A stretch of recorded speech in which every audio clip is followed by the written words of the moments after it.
Welcome back to the latest episode of the Key and Mang audio experience. I'm your host, Mang. As always, joined by my fellow co-host, Key. Key, what's good? What's up, man? How are you? I'm good. How are you? I'm great. Can't complain. Fantastic. Fantastic. On today's episode, we have fitness transformation coach and the owner of Commando Athletix, Eric Roberson. Eric, what's good? Hey, what's happening? What's happening? And it's Robertson, like Robertson. It's just Roberson. not it's a common. Roberson. Yeah, My bad. It's all good. It's all good. I'm doing well, man. Happy Sunday. How y'all doing? We're good. Good.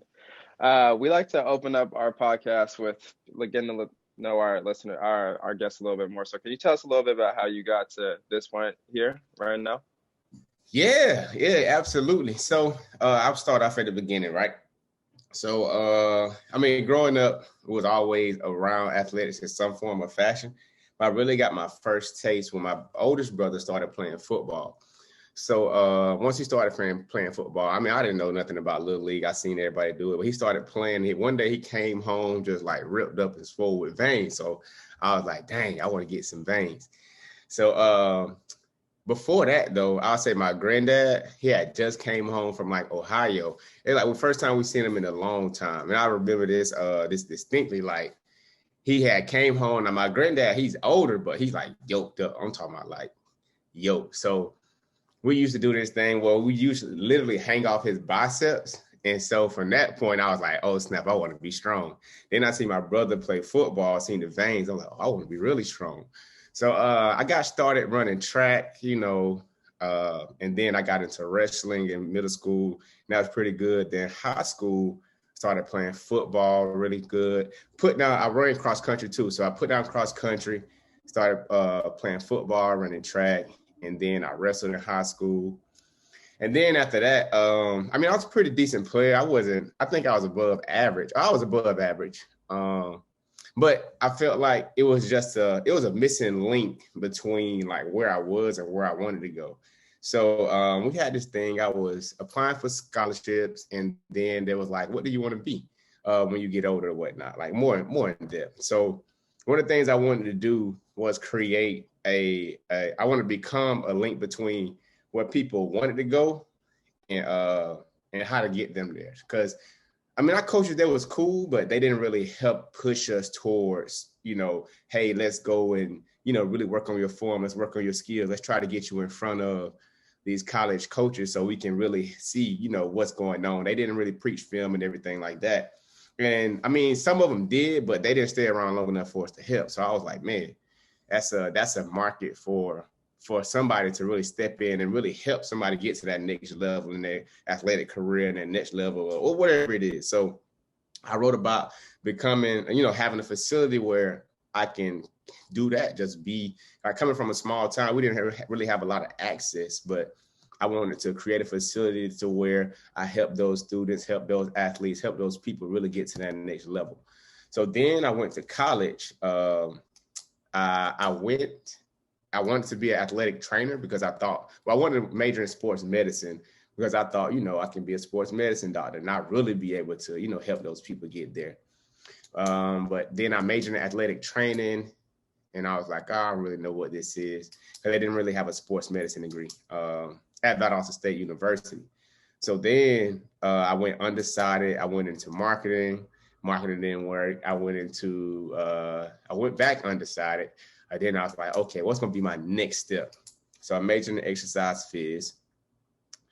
And then, from there, I just continued to grow. I started learning more about, let me back up a little bit. Going into college, I was like 155. And then I was supposed to play football at Valdosta State, but I thought I was too small. So I did my whole first year, 155. I gained about 20 pounds. I boosted up to about 175. So from that point, I was really just locked into the gym, and people just started to know me like, oh, that's the guy that work out. So within not having a major, within not knowing exactly what it is I want to do, but I know I want to be aligned with fitness in some form or fashion. So I chose exercise physiology, right? So then one day, one of my really good friends would actually shoot video together. We filmed together. She asked me to train her. She was like, hey, you train me? I'm like, I ain't never trained nobody there in my life. So, I'm usually just listening to C.T. Fletcher, Cali Muscle, Mike Rashid. And I'm like, I'm just lifting, just trying to transform or whatever. So then she asked me to train her, and I was like, I mean, okay, I will. So I trained for like 2 weeks, and I really liked it. We got a little bit stronger. And then my frat brother asked me to do the same thing, so I trained for free. But somebody offered to pay me, and I really started off paying. Somebody was like, how much should I charge? I'm like, I don't know. So I'm like, man, we in college, let me do her a favor. I'm gonna charge $80 a month. So I'm like, she could be able to afford $80. And I'm like, that's below minimum wage. That's like $6 and some change. So I'm like, oh snap. Between that and I was still working a job, I'm like, okay, I'm making a good little piece of change. But I ain't know too much about back then. Coming from a small town, I'm like, man, we gonna be good. So I was training a little bit in college, getting paid $80, picked up a few clients, and then I did this transformation program called The Biggest Loser, where I had this organization called Model Mentors, where we mentor young students around the city. And then within that, to raise money for the organization, I created this program called The Biggest Loser, and just copied it basically off The Biggest Loser on TV. So we did that. It was 3 days a week. We did this boot camp style. We had about 20, 25 people sign up, and I didn't get paid. I was really just doing it for free. But that got me into training group classes because I was like, man, we wasn't able to go to the weight room. So I really had to get creative with the workouts and keeping people engaged, keeping people showing up. And after that, I maybe got like 6 people that was really, really, really committed, and they really changed their lives. Like one girl lost 20 pounds, one girl lost another 10, and was able to give some money back to some of those winners. So that was really cool. And then I got an opportunity to train Miss Georgia, USA, Monty Davis. She was like, hey, I'm training for Miss Georgia. Will you be my trainer? I like your work. I don't need to get too full. I just want to, just be in shape for it. So I trained her, and she actually won, which was nuts. But that was really good too. And then from there, I got into the major, exercise phys, and I started to learn more about the actual clinical side of exercise, the physiology side, and then seeing how, how a lot of health issues affect Black people. And I started to look at my own family and look at like what it is that they're going through, whether from obesity, diabetes, just overeating, inactivity, high blood pressure, things like that, stress. I'm like, dang, I learned that Black people are at the top of most of those. And I started looking at my family like, man, I can see why. Going back home, family reunions and stuff, and everybody just sitting out eating. And then when they eat, they usually go to sleep. Nobody's really walking, being active and stuff like that. So that really got me more, it made me determined to really get out my comfort zone and like really for real. But then I graduated. Once I graduated, we had to do a 400-hour internship while unpaid. And then after the internship, you had to take the test to become not accredited, but a certified exercise physiologist. So I did the 400 hours unpaid while working at damn Cracker Barrel. And that was crazy, having to get up at 5 in the morning, then 12, then come back at 4, which is kind of my schedule now. So it kind of just like conditioned me for it. But I did a 400-hour internship, learned a lot about mobility, group training, creating programs, and just putting in the work early on. And it was ran by these 2 guys, Austin and Daniel. I actually played rugby with Austin. He was like a genius, man. He got me, in my mind, that's who I wanted to be like. They had their own facility, Edge Sports Performance, and they gave me an opportunity to really just sit in and see how people really get to work inside the facility. And it was so dope. In that facility, they was able to train their own clients, but also train a football team as well. So they was like the football strength speed coaches for, I forgot the damn school called, but Valwood down in Austin. So I was actually getting to work with athletes that was getting ready for sports, getting them ready for the next position, work with 9th grade, specifically 8th graders becoming 9th graders, and get to learn how to work with just the general public. So that gave me I got a lot of my background information and really how to train with them guys. And they put me on to just reading more and really just being almost like a perfectionist in a sense when it comes to training and knowing how to get people done. But they was real cool, real laid back, and it was just them I'm able to do it in their space. So after I did that, man, I was supposed to go. I was so not hip to, the money side and the business side of things. I remember telling Daniel, I was like, man, I'm gonna make about 30K and I'm gonna be okay. And he was like, 30K a year and I'm gonna be all right. And he was like, yeah, okay. You know what I'm saying? Like, man, just think about it. Like, that ain't nothing. So coming from a small country town, like, in your mind, like, man, I don't need much to survive. I don't need much for this, that, and the third. But that moment, I remember that moment distinctly because after I graduated, I was supposed to go to grad school. I got accepted into grad school at Kennesaw State. And then when I got up here, I applied, I was supposed to enroll. And with doing that internship, I wasn't able to get my transcript right after that. So I got my transcript the day I was supposed to enroll in class, and the lady called me from financial aid and was just like, yo, you have to pay $3,000 to get into school. And if you don't pay, then you're not going to be able to enroll. I'm like, man, I just did 400 hours. I was working to pay my rent. And I didn't really have no money saved. So I'm like, shit, what the hell am I supposed to do? So I was like, well, I got no money. So shit, I did. I went and got a job at Walmart, selling it. Like, have you ever been inside of Walmart and saw those people selling direct TV or trying to sign you up for something? I was doing that for a while, traveling to Mississippi, back and forth. But it sucked though, because if you didn't get a certain amount of signups, they'll pay you so you have some money to survive the next week. But let's say next week you meet the quota, they're going to take that money back. And it happened to me like 2 times. I was like, oh, hell no, I can't do this shit. Like, no. So I quit. Then my line brother, he gave me the idea of having my own business. And like, bro, why don't you just start your own business? I was like, you think I can do it? He was like, yeah.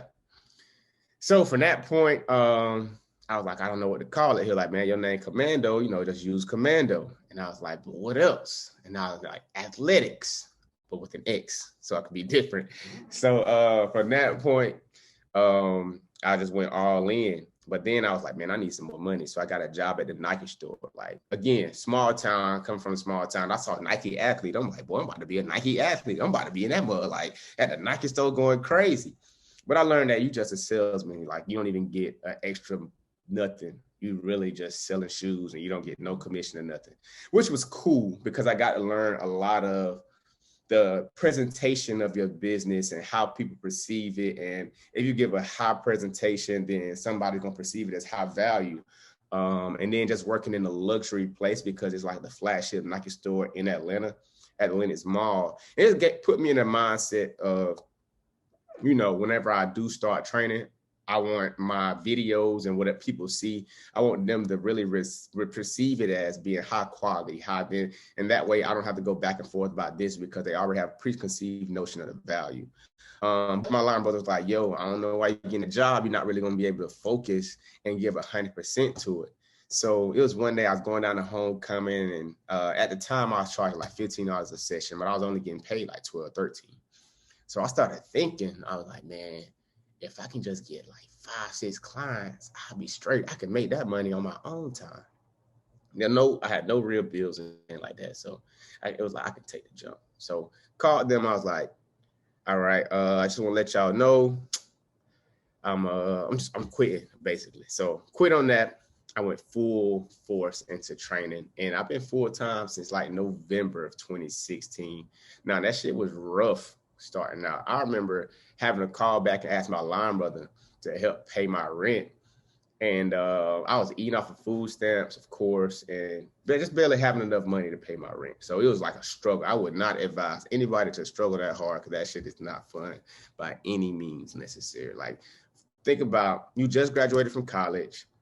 You feel like you're really good enough to have any job, but you're not getting a job that you're applying for. You're not picking up any colleges.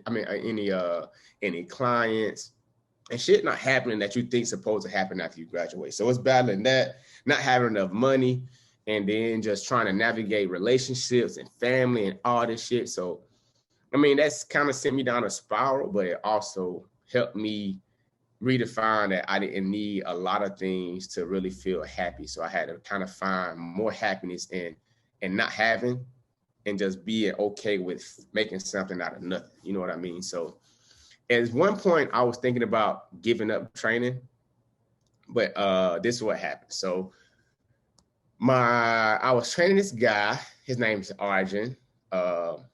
He was my first private client. I charged him a little bit more than 15. I think it was like $20. So something like that. Small number. But it was good. It was big for me at the time.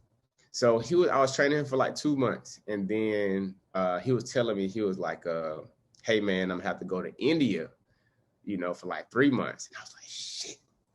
And then it's like my rent's due like next day. So I'm like, man, I need some money. I do not want to have to call nobody. But he was like, yo, before I leave, I want you to train me and my wife, and I'm gonna go ahead and pay you up front. What do I do to lock my spot in? And I'm like, shit, pay me $300. And that's the $300 I needed for my rent. And before that, I had prayed. I was like, I don't know, this is supposed to be for me. You need to show me, because man, this is tough. I remember praying, Arjun telling me he gonna leave. So I'm like, nah, I guess this is my sign. Him telling me that he was gonna pay me $300 to pay my rent. And ever since then, I've been like, I bet. So I'm gonna just make this. I'm gonna just make it shake. I feel like this is something that I've been put here to do, especially at this time and place. So from there, man, I just went full force. I still trained for free. That's kind of how I got my footing.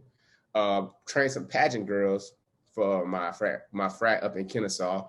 Trained them for free. Then some of the line sisters signed up after the fact. And then some of the girls who wanted to pledge their sorority, AKA, signed up as well.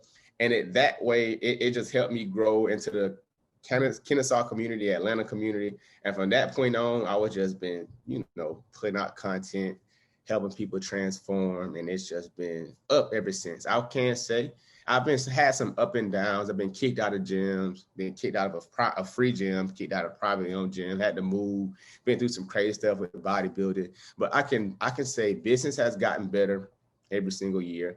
I put in the time and the effort to get better for myself. My clientele has gotten better and more concerned about not just transforming their body, but fitness being like a piece in their lives. And I can say that everything has gotten better since then. So everything's been up since then, man. I can go on and on, but basically that's how I got started.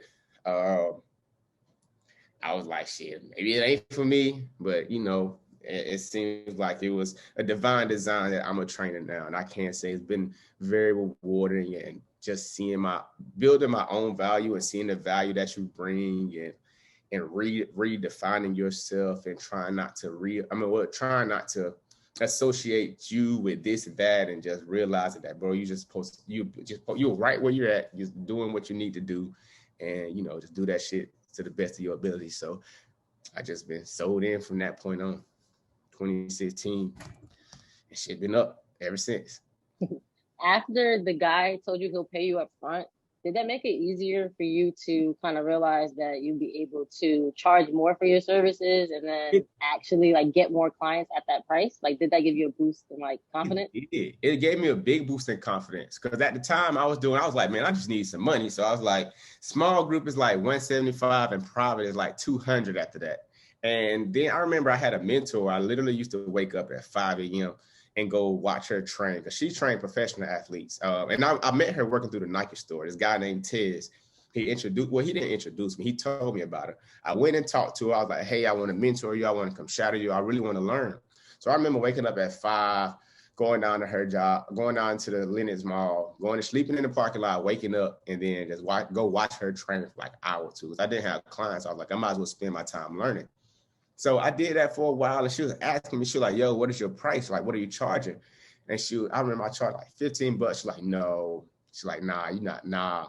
So it was from her telling me that, and then, and just realizing like college students can pay this, like I can charge more.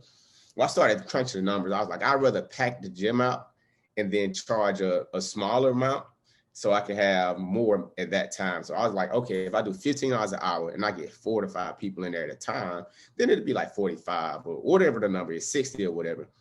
But even then, man, it did let me know that I can charge more, but it took another time. I remember I was finna go to this other gym called Heat, and this guy named Mr. Shut Up and Train, he was like, bro, how much you charge for training?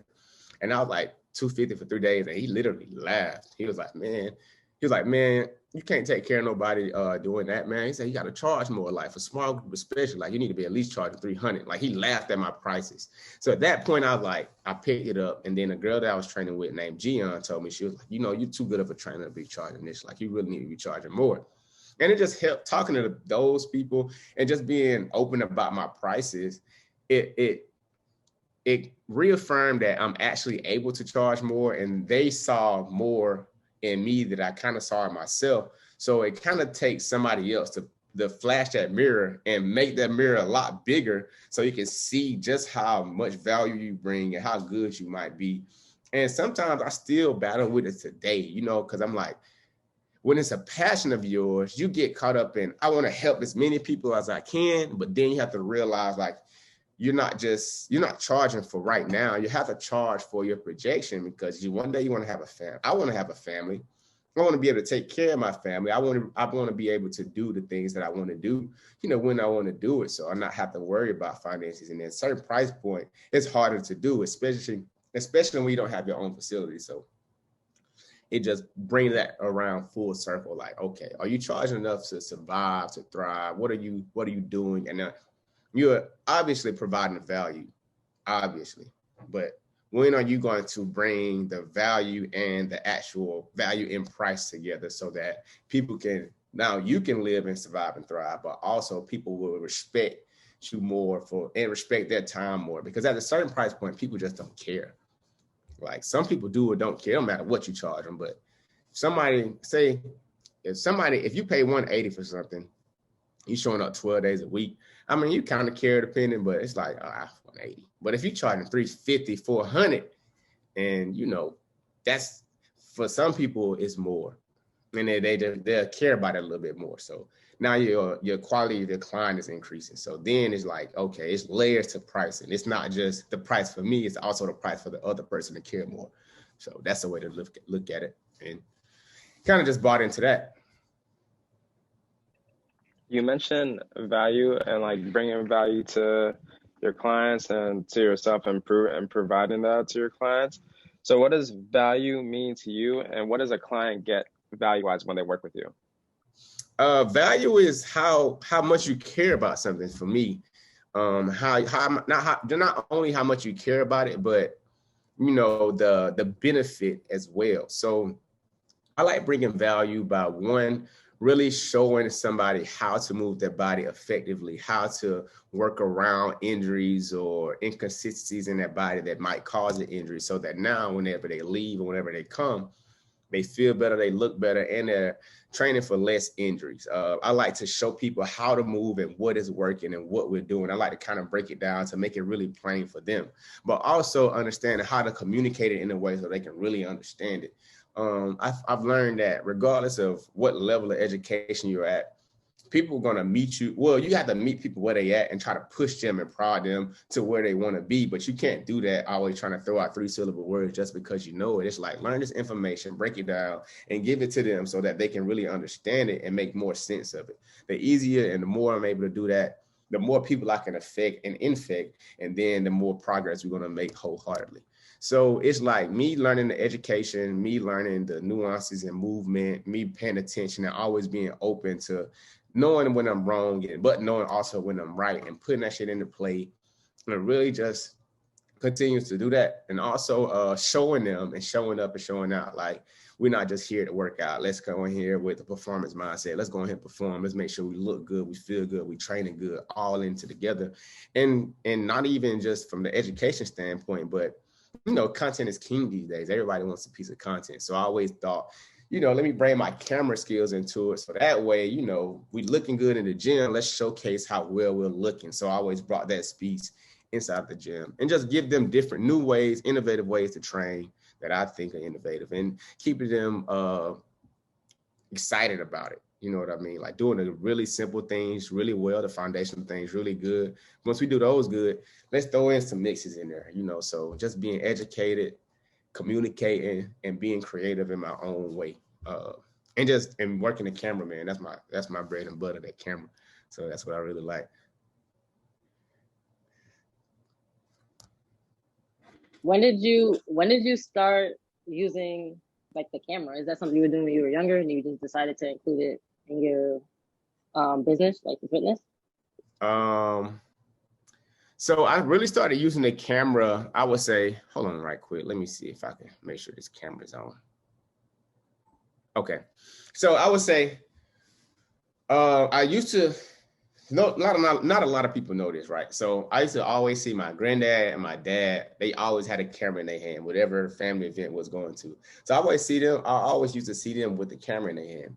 So I used to look back at the movies, like my grandma and them used to have like home movies and stuff. So I used to watch them, and I really was excited to see my family when they was growing up, and how they used to interact and react and stuff like that. And it was just so cool to me to see that. So I was always interested in cameras, but I never really got one. And Jamal really gave me my first camera. Jamal, my line brother, he gave me my first camera in 2016. He was like, bro, I can see that you like cameras, huh? You can use this. You can record stuff with it. You can shoot stuff for me sometimes. And from that point, I was like, dang, okay. So what I used to do is I used to ride around on Saturdays. I used to fill in, just try to get paid any way I can. So this guy named Frank, he used to run these boot camps. I used to go to his boot camps and I used to record. And I also used to record Lily, that's my mentor. I used to record her sessions and I would just record a video like, hey, what you think about this? And back then it was so cool to me, and it's still cool to me now. And it was just like, I was just learning from there, just learning on the fly. Like, man, I want to, create cool videos, dope stuff. And I always looked at myself as an artist, whether it's drawing, writing, poetry, or whatever. But the camera is one that I really stuck with the longest. It's what I've been sticking with the longest. So it's just a way for me to really create art in motion in a sense and just make it look so fun and engaging. Because I'm like, man, if I saw this, I would really want to train. I want to work out. I think this was cool. So I used to just record them, just do little free stuff, little free gigs. And now we're doing weddings and outside the gym, weddings, doing my own personal projects and helping other creators put out more content. And it's just been fun ever since. So I really got started 2016 again, filming for Lily, then filming for like Frank every now and then. Well, filming the classes I do for Frank every now and then. And then just every other time I collab with a videographer, tell them my idea, see what their work they put out. And then I'm like, oh, damn, that's kind of dope. I want to do something like that too. So from that point on, I just picked up a camera. But I would say the last 2-3 years, I've really been intentional about getting better and really putting out dope stuff. But trying to. But with Instagram now, it's kind of hard. It's harder because it's harder because you got to put out so much content that it takes away sometimes from like the actual creativeness of the actual content. And I feel like if you're just thinking about Instagram, they're just gonna put it out there. Whatever they choose to put out. Some of the stuff is creative, but for the most part, is what's already being shown. You know what I mean? Like you have to be really dope creator and just put it out. But it didn't stop me. It doesn't stop me from putting it out or getting hired sometimes. But it definitely pushes me to just tap into what's creative for me, if that makes sense. Speaking of content, how do you manage creating content, editing it, and training clients? Because I know you tweeted the other day, like creating content is fun, but when you have to edit it, it's a whole other story. So do you have a team to help you? I don't. I pretty much run everything for myself. How do I manage it? I mean, when I'm training. I try to get some content, but it's a lot of stuff that I film that people don't see that I need to put out. But I kind of favor, because my idea behind the content was, especially with my clients, is just putting it out for them so they can highlight and see themselves, but also for other people that can see how we train. And I haven't done that a lot because Instagram just hasn't been rewarding those pieces of content. But I definitely want to get back to doing that, especially for my clients. I feel like, I don't know if they do or not, but I feel like when they see themselves online and they see themselves doing good, it really helps build that morale and that confidence. Like, okay, we're really rocking, we're really doing this together as a team, but also not get into the nuances of what Instagram want to see. Is like I put my community before Instagram, but trying to manage it, man, it can get kind of tough. But I recently hired a coach. Well, I've been working with a coach, hired a coach too. And they just been helping me really define my process of content creation, but also filming and documenting myself. Because at the end of the day, I'm still creative, but it's not I don't want to put myself in a box. You know what I mean? That's be my thing. But it's tough trying to manage because when you want to put out high quality stuff, it takes time. And then I'm naturally a procrastinator. So it also takes double the time to get some shit out there. But it gets tough, but I've been able to manage like just using my tools. And if I got some free time, I put something together real quick, put it out there, and trying to continue to keep people engaged. But I'll say on a scale of 1 to 10 difficulty, it's really like a 6 because my schedule set up so sweet that I'm not in the gym all day, all the time. Like I literally have time to work a full-time job, but it's also like I give so much energy inside of those sessions. When I'm outside of those sessions, I need to sit down and recharge. But then I'm like, man, I need to put out some content. So it's just been more difficult to try to manage sleep. That's probably been the hardest thing to manage. But last week I really set out to like get into bed at 10 and whatever don't get done doesn't get done. And just use my time, my free time to create the content.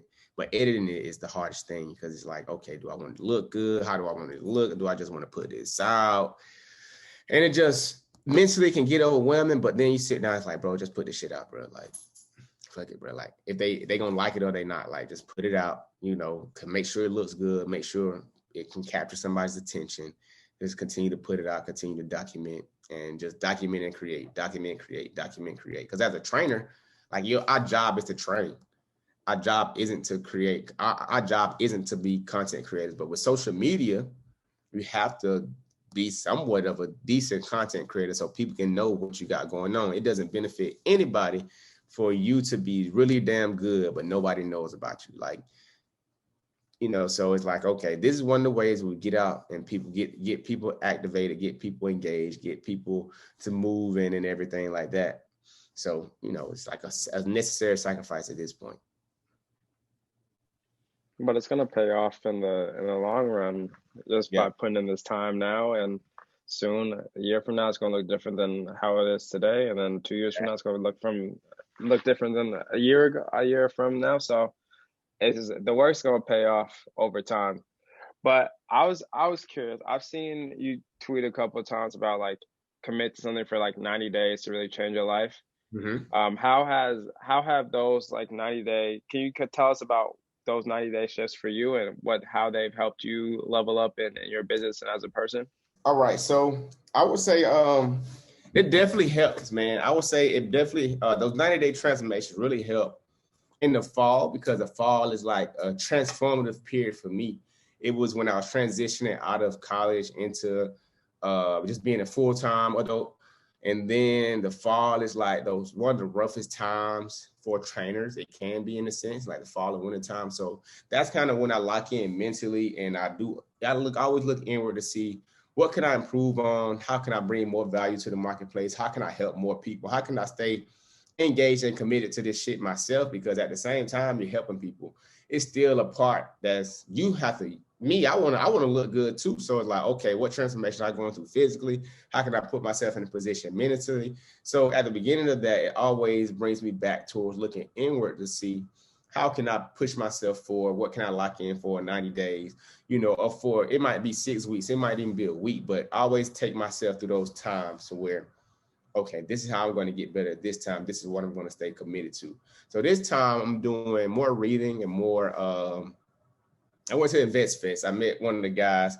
Well, not met one of the guys. It was one of my friends, one of my colleagues. He was like, he put me on. He was like, man, personal development. I spend like 3 hours doing personal development.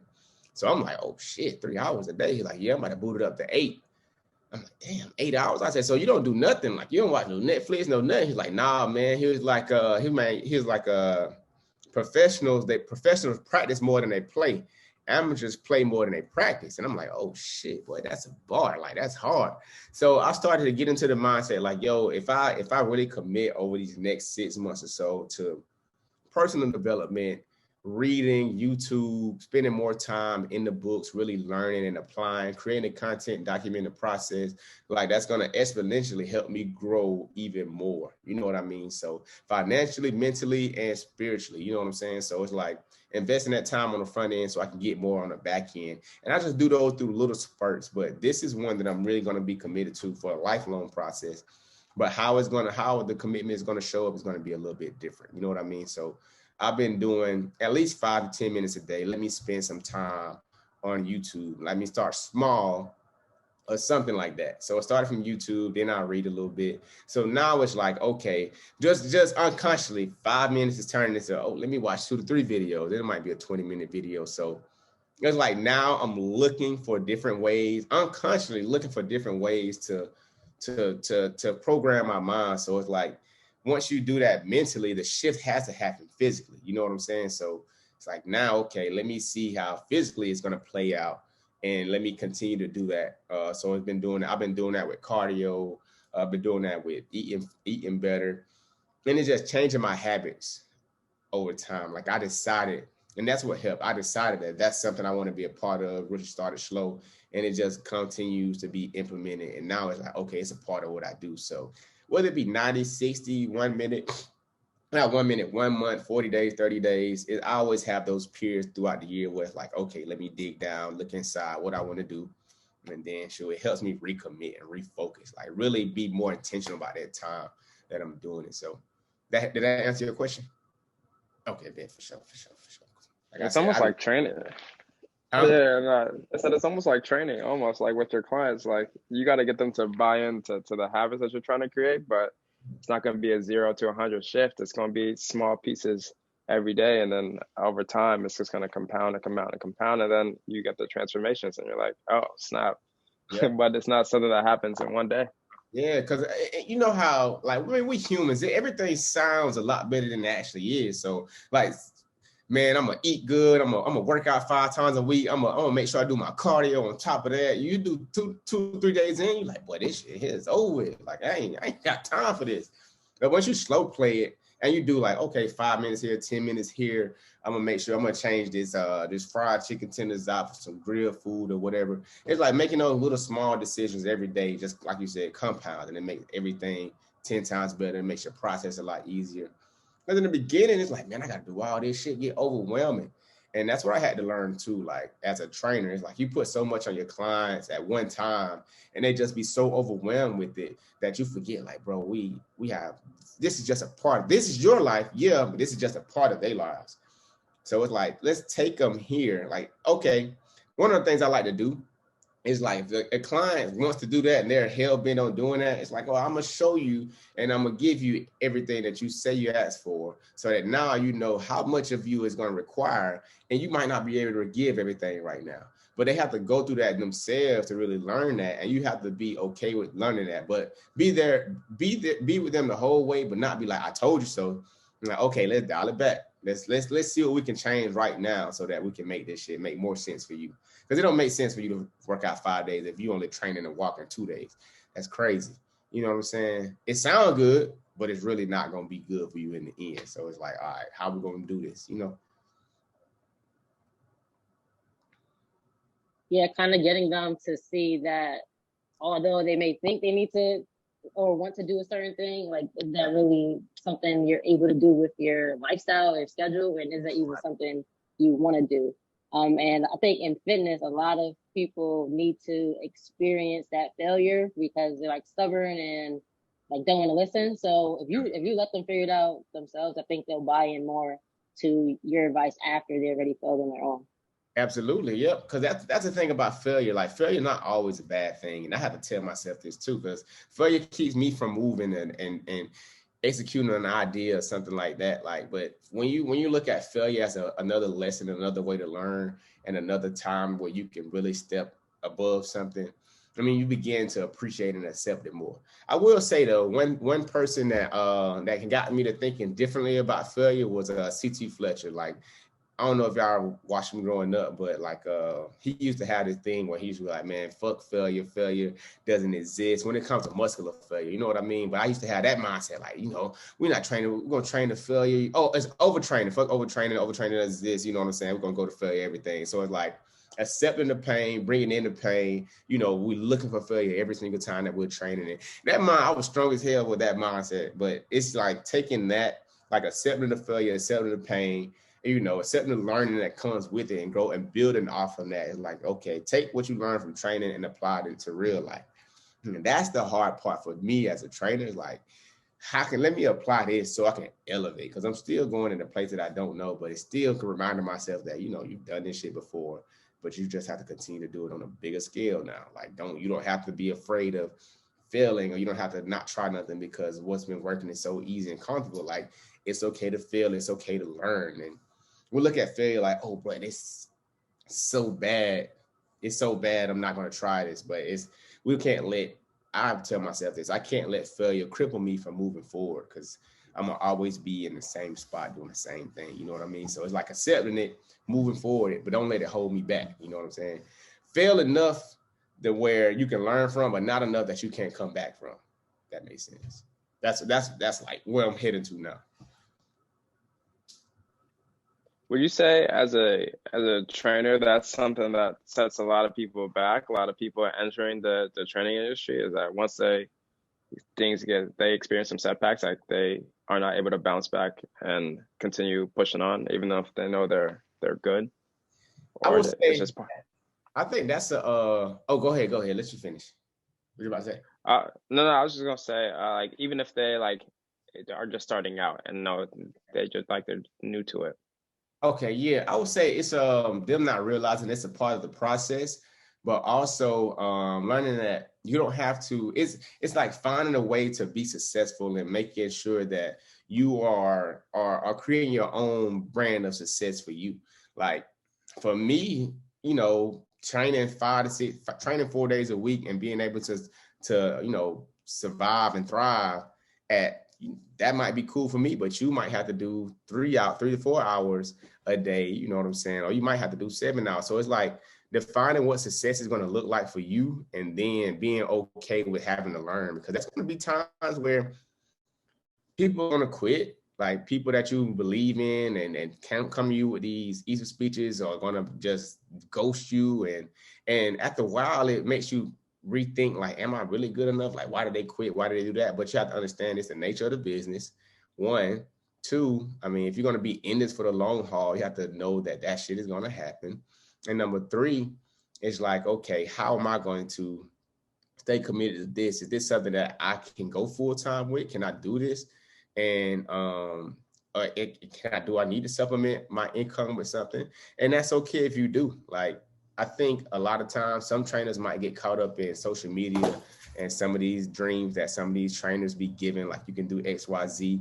But they also have to realize, like, that trainer is doing that because they put in, you only see the first 5 years when he was working for a big box gym, or she was working for a big box gym, learning X, Y, Z and getting paid minimal. And now she got it for herself and she's able to do that. Or not only is she a trainer, but she has a remote job that she works at home for, he works at home for. So it's like figuring out how you can make it work for you. You know what I mean? Don't be so eager to quit just because it's hard. That sucks. Like, of course it's gonna suck sometimes. Yeah, that shit gonna be hard sometimes. But can you work a part-time job on the weekend to supplement your training life, or decide, like, is this something I want to do full-time? Can I be committed to this full-time? You know what I mean? So just finding out how to make it work and being okay with failing it, but learning from it. Don't let it hold you back.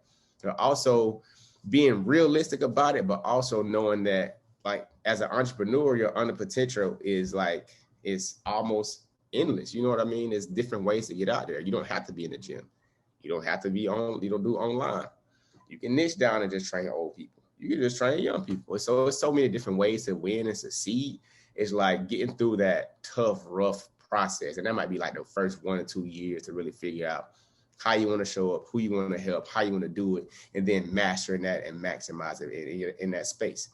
But it's also, I would say, it's also an opportunity for somebody to learn or figure out, maybe I'm not really built for this. That's not really what I want to do. So both sides are good. If that's something that you figure out, you go through those points, like, okay, this is what I want to do. Like I said, I wanted to quit at one point. I was like, man, fuck this shit. But then, some things happen, put you back in there, like, you got this, bro. Keep going. So it's like, I bet. So you just got to weather the storm, got to be built tough for it. And what would you say 2 to 3 things, like, for someone who may be considering being a trainer, 2 to 3 traits that you would look for if you were looking to have someone join your team as a trainer, let's say? Man, I would love somebody who's enthusiastic about helping people but also open enough to communicate what's going on. Like enthusiasm and passion are some things that I think trainers can really have. And it's about, I mean, I say I don't care how it shows up, but it needs to show up as a genuine care for helping somebody get better. I feel like with having that as a root, and also be somebody being able to communicate really well to someone else to help them understand, you can get the business side good. Like you can some way, form, or fashion, you can put that content out there and help them grow. You know what I mean? Like they have the root for wanting to. Now it's like, okay, how can we help you be business savvy enough that you can do this successfully over time? You know, and if they're willing to learn, I would say being willing to learn always is like one of those are three skills that really can trump anybody. Like if you're really enthusiastic about what you want to do and you're passionate and you want to help people and you're really able to communicate and you're always willing to learn, those are three qualities I'll say would trump a lot of people, because within that, you don't want to be mediocre. You don't want to be average. Like it's something just within you in your competitive nature that I really want to help these people. I want to help them the best that I can. So I'm willing to go out and willing to work and I'm willing to learn. When you put all three of those together, it's like the Super Saiyan trainer of the trainers. Like, shit, we finna go. You know what I'm saying? Like, there's nothing we can't win against. You know what I mean? Nah, I like those. I definitely like those. I was curious with your clientele and like niching down. Do you feel like you went through a period where you were trying to help everybody and now it's more streamlined, or your like audience is a little more broad? It's still broad. I would say it's getting more streamlined. But it's still something I kind of battle with, because you know, when you feel like you can help a lot of people, you still want to help a lot of people. Like I don't want to niche down and feel like I'm sheltering off people, but it's certain characteristics that I'm looking for in clients. Like one, clients who are teachable, clients who really execute, and clients who really want and almost crave and have a need for training. So in niching down, it's like, it's kind of hard for me to do, because I feel like I can be so many places. I can train a different set of people. But when it comes down to it, if those athletes have those three characteristics, and I don't give a damn if you black, blue, white, yellow, round, I don't care. Like if you come with that mindset, that attitude, and we have someone that we could transform, I won't mind working with you, of course, if you can pay. But that's neither here nor there. That's one of the most important things. But also, like, what type of mindset are you coming into it with? Is this something that you want to do? Is this something that you really need to do? How is this going to affect your life? Are you willing to listen? Are you willing to learn? You know what I mean? And do you have like the time to get this shit done? Because it's going to take some time. It's going to require a good amount of effort. But you're also going to be times where you're going to have to fight for it. Like you're going to have to build yourself up to be tough enough to withstand it, because the scale not going to always look the way you want to look. Your body's not going to always look the way you want to look. You're not always going to feel at your highest for motivation. So now it's like, I'm trying to niche down. I'm trying to, streamline it. And it's more so, how do I show and how do I attract more of those people who want to do these things and feel this way, but they just need some guidance. They need some accountability. They need some more direction. Like they want to do it. They feel really led to do it, but they know something is missing from their process that they've been trying, you know what I mean? But they're ready, they're committed, they're willing to get forward, and they're open to learning, and they want to really get better. So it's like, okay, how the fuck do I find these people? You know what I mean? Like, damn, but I don't know. It's hard. It's harder. It sounds easy, but it's one of those things, like it's harder than it sounds, because when you're critical of yourself, it's like, man, that shit don't sound right. That shit sound corny as fuck. Ain't nobody gonna listen to that shit.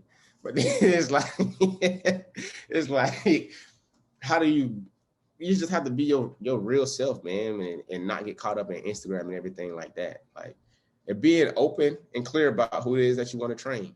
But it's like, when you want to help everybody, and I don't want to alienate these people, because somebody might really need my help in this community. If I'm only talking about this community and I'm just shutting it off, I'm like, fuck, I don't want to shut it off. And it's too much going on at one time. So it's like, man, I'm just here to help folks, bro. If you're ready to work, you got it, man. Let's fucking get to it. That's the way I feel. That's the way I am. Do you feel like when you work with certain, I would say like men versus women, do you feel like there's a different approach you have to take in regards to like the mindsets they have? I feel like dudes have no issue with training because they want to look a certain way, but I think girls are more like concerned how they're gonna look when they start to train. So like, do you have to navigate those things a little differently? Sometimes I do, sometimes I don't. I think it just depends on the person. So I would say guys are more ego driven. They more so like I know what's going on. So it's more so like I gotta break this down to rebuild it back up, because most guys, they'll come and they already have some background experience in training. So they kind of do it their way and try to throw what you know in. And it's kind of harder to break through and build that trust initially, I would say. With women, they're way more vulnerable. They're way more open with what's going on with them and what they're struggling with. What guys, they'll be like, man, I had a rough weekend, you know. Well, women, they'll be like, I had a rough weekend. You know, my relationship stressed me out. I wasn't able to eat. You know, I had work killing me. I would say women are more open, but guys are more closed off. Like you got to prod and prick with guys more and see what the hell really going on up under the hood. Whereas women, they're more open and more telling. So it's easier to engage them in a sense.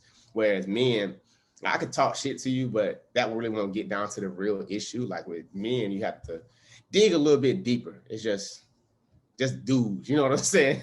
But as far as training goes, like I say, when it comes down to training, women who reach out, they initially want to be stronger. They want to shed that body fat. And men, they want the same thing. They want to be stronger. They want to shed body fat. They want to transform their body. So I used to think it's a different way to do it, but it's more so about communicating how to get there, because the end goal is the same.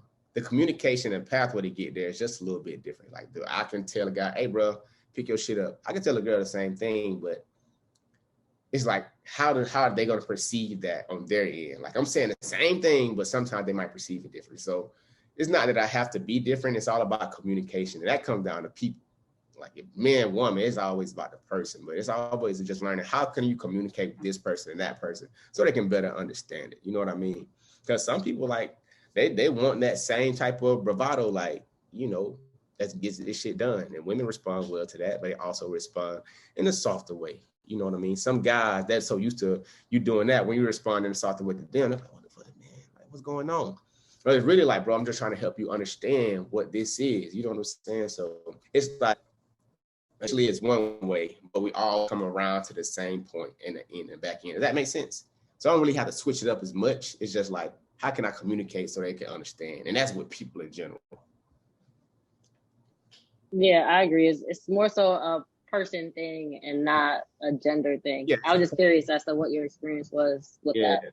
Yeah, it's a person thing, not really a gender thing. Like, but I can say though, women, they definitely, in my camp at least, they're just willing to push a little bit more and sacrifice a little bit more than guys will, in most cases. Especially if a guy let's say if a guy, he's like a bodybuilder, he's not going to be an average guy. He's going to do whatever. But for the most part, man, women will definitely sacrifice. It's easier for them to sacrifice. It has been in my camp anyway. It's been easy for them to sacrifice and be more disciplined for a longer time. Like guys, they'll look good for a couple months. Like, fuck it, I'm good. I don't need a trainer. But women, they're going to stick with you. They're going to rock with you. I can't say that. That has been a trend that has been happening with me, I would say. What are things that you're meeting all these people wanting to work with you? Is there like one or two myths or pieces of misinformation that you're trying to work to dispel from the people that you're seeing? Any common trends that you're seeing? Absolutely.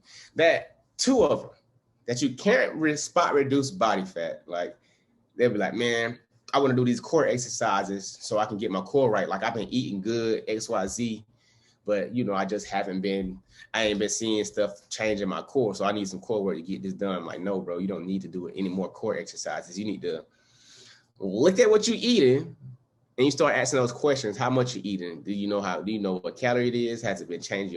No, I don't know. So it's like, it's not the exercise that's going to get you the most change. It's the actual nutrition and how you feel in your body, fueling your body is going to get you to see more of the results that you want.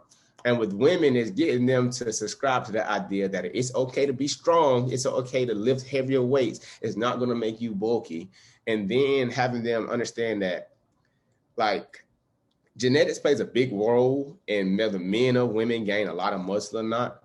And like some women are more inclined to have more muscle than others. And same thing goes for men. So it's not that you're going to be more bulky. Yes, you're going to enhance your curves, and that's exactly what you want to do anyway. So this is what's required to do that. You have to lift a little bit more, of course. You're going to have to train a little bit harder. Yeah. And this is not some Instagram ass workout. Like, we're going to have to work, and you have to really grind. You have to get busy and be okay with that. You know, just be okay with doing this. It's going to be okay. You're not going to just mystically just pop out like She-Hulk. You're not going to look like me. Shit not going to happen. No.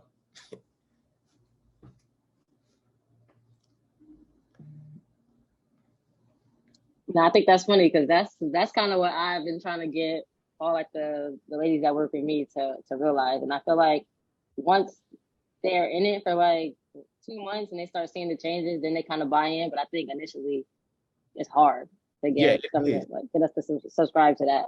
Yeah, it has been hard. I think a lot of women that I've trained, it gets easier once they see more women doing it, and they still hold on to their feminine look, or the look that women associate with looking feminine. You know what I mean?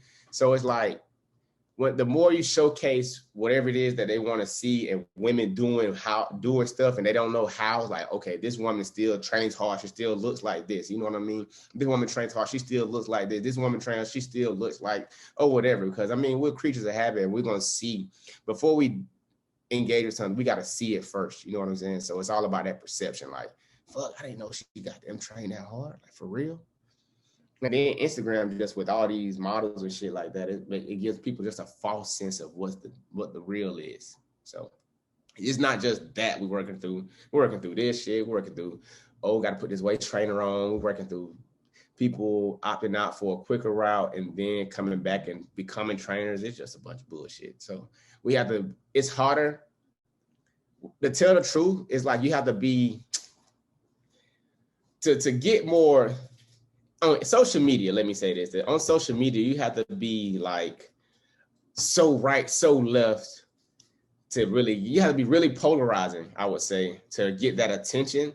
But when you're a good person and you know about good training, it's like, it depends, you know what I mean? And it's so like, you don't want to offend too many people. You don't want to offend people, and you don't want to do this, X, Y. Well, I don't want to offend people. I don't want to say anything too wrong, because I know that, people deal with a lot of shit. But, you have to be so polarizing in a sense to really get, elevated on social media. And it just makes it a little bit harder to communicate your message in a way that hits home. You know what I'm saying? But you also have to be okay with it. My message is my truth, and some people just going to disagree with it, and that's okay too. That makes sense? Yeah, I agree. But I think it is tough because, like, when you get some of these topics, it does really depend. But I think being polarizing and sticking to like one side, I think that'll kind of hone in on people that you want to work with, and it'll make it easier for you when they do come in contact with you, because you don't have to work on like selling yourself or selling your ideas to them, because they already agree with you. Like, some people, if they don't like what you're posting or don't agree with you, they're not gonna like train with you. Right, exactly. So that's what makes me put out different types of content too, because it's like, once you put this out and this is what you really stand by and you really believe in this, and it's easier for you to work with somebody, because like you said, they already know. And it just reaffirms like, okay, let me do this shit. Let me really put this out. And this is what I stand by. This is what I believe in. Not get so caught up in the hype of just the trendy shit. You know what I mean?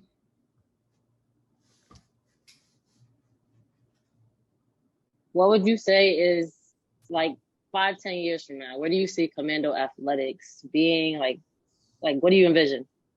I don't know. Let's just say 5 years. I don't know, man. That's one of the toughest questions for me. But ultimately, having my own facility, definitely my own online. I have my own online program, but a very staple program that people can recognize.